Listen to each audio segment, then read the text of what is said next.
I want to give you guys an update on something that's happening locally here and how I'm planning on responding to it. And then you can do with that what you will. Maybe just an example of an idea of one way we might love our neighbors here. As you know, we are still, as a county, as Benton County, we're still in phase one of Governor Inslee's lockdown reopen plan. And one of the parts of phase one is that we're asked to wear masks everywhere, right? Well, if you go out and about, you see that wearing a mask is not a super popular idea. So everybody's got their own decisions to make about that and so on. But I saw something interesting.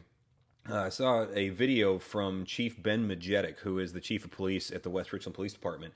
And he put up a video that said, hey, listen, guys, we've all got, I'm summarizing here, but he said, we've all got different opinions about the masks and whether they work or not, and different conversations about, why we're still in phase one. Some people say, hey, man, it's political pushback from Olympia because we haven't walked lockstep with Inslee and everything, so he's punishing us. Some people say it's because the virus numbers are going up.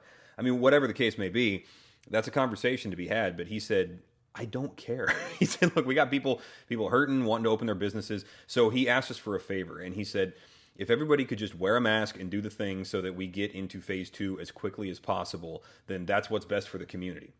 And I don't think he said this, but the implication was like, let's just get through this, and then if we don't like it, then we'll go and vote in other people that'll handle it differently or something like that, right? But let's get people back to work and so on. And when I heard that, I thought, that's I really appreciate that. That's how you approach free Americans. His whole thing was, hey, we're public servants and we're here to serve you, and we're asking for something from you to meet us halfway on something. He wasn't, threatening. He wasn't dictating anything to us. He was just saying, hey, can we lock arms on this? And I think that as Christians, we talk a lot about submitting to the governing authorities, from Romans 13 and even 1 Peter 2 and so on, honoring the king and all that. The way our society is set up, the voter, the citizen, is the governing authority over the governing authorities. And so while we submit to them, we also have to hold them accountable and kind of use our prophetic voice when they're off the rails. And when they do something that's evil, I don't just mean like a disagreement on the political level. I mean, when our leaders do something that's evil, we have to call them out. I also think that makes it incumbent upon us, though, to call them out when they do things that are good, and to be able to give a positive job review to our public employees who do work for us, right? To be able to get a positive performance review rather than only being able to give a negative performance review. So when I heard that from Chief Ben, I was thinking, gosh, I've got just as many questions as everybody else about whether these masks actually work. I've got my own opinions about, as a free citizen, I should be able to determine what I want to wear and what I don't. Like, I should be able to dress myself in America. You know what I mean? So these are just, I'm just kind of giving you my inner dialogue, deeply held, deep-seated opinions and beliefs that I have. But I thought this might be a good opportunity to set aside my own desires, my own preferences, and my own opinions in order to love somebody that is, trying to love us in the best way that they can as a police department. I mean, that's Christian language. I guess in citizen language, you could say, in order to serve the servants, right? And so that's what I'm going to do. I am going to wear this mask. I'm going to be advertising for the Seattle Sonics to come back to Seattle because, by way of protest, I do think it's a travesty that they ever got moved to Oklahoma City. So I'm making my statement. Here I plant my flag.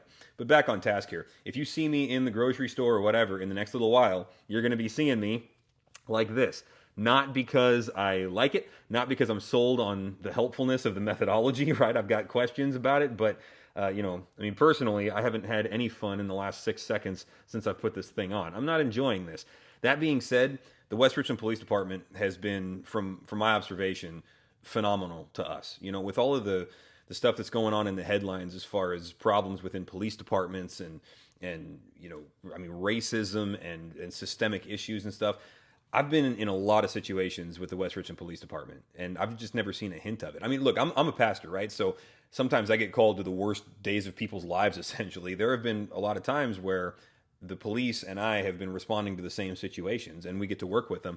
And, they serve everybody equally and well, and they go above and beyond for a lot of folks. They even set up like the community care fund so that if they go into a house and a kid doesn't have a bed, they can say, hey, maybe we can get this kid a bed. Maybe we can pay a power bill or a water bill so that this family can function. Maybe we can get a refrigerator in this house. I don't know, So they're doing things like that reaching out and taking care of the community, at the same time not being doormats, and they can handle business when it needs to get handled. You know, you can't walk all over them either. So never has there been a hint of discrimination, let alone bigotry or racism or even favoritism or anything like that.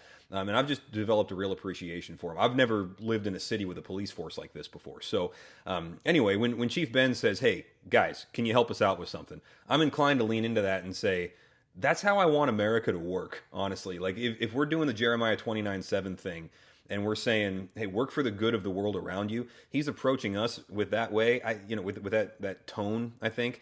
I think a way that I can work for the good of the world around me is to, meet him halfway and give him what he feels he needs to do his job. So I'm going to go ahead and do that. There's no biblical prescription here. There's no Bible verse where I'm saying, and you need to start wearing a mask too. You're free, make your own decisions. I get all of that. But I'm going to choose to count somebody else's desires and preferences as more significant than my own in this way at this time. So I throw that out there not as a instruction, but more as just an idea. I want us to be thinking along these lines. What can we do for our neighbors, even at our own discomfort? And that's a pretty low bar of discomfort to set, I find, at least in my life. So anyway, again, I throw that out just to get the wheels turning there. And how can we love our neighbors as ourselves and even above ourselves? So I'm not going to wear this while I'm preaching because I need people to be able to hear and see my mouth clearly when they can't hear well and things like that. And so I'll take it off on stage. But other than that, I just, when you see me around with that, I want you to know what's going on, all right? And may God bless our efforts to serve the community, and may he make his name known through whatever tiny efforts we're able to put forward.